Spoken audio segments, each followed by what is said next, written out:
COPD, chronic obstructive pulmonary disease, the third leading cause of death in the world. On the occasion of World COPD Day, let me share my views and experience on working on COPD.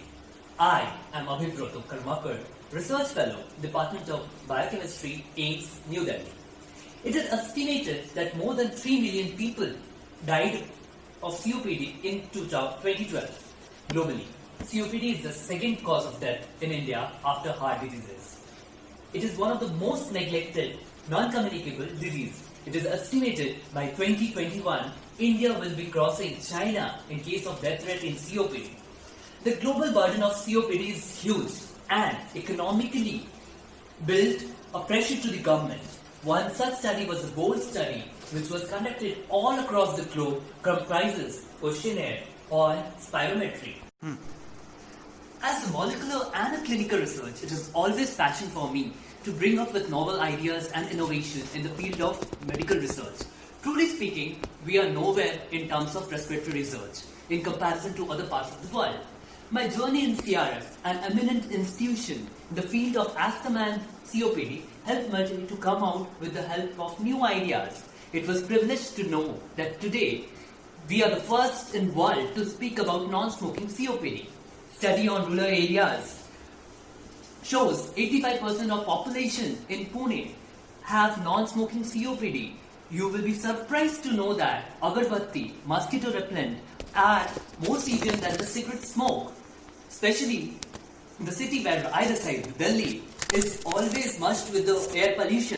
Now, let me tell you about my work in COPD as a researcher.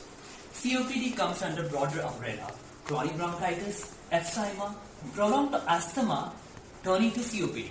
Generally, patients are seen with frequent respiratory infection, breathing, wheezing, and other respiratory problems. The standard test is spirometry. As a researcher, we looked into the post-translation modification in COPD, that is glutathione. Cells in our body tend to stay in a reduced form.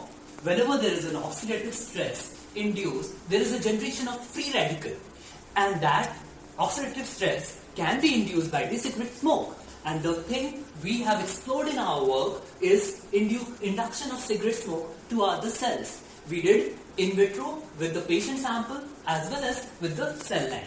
And it is quite amazing to say you, cigarette smoke. Cigarette is made of more than 7,000 compounds, and we are the one who has a patent to devise a simple and inexpensive technique of generation of cigarette smoke, which has been explored by us.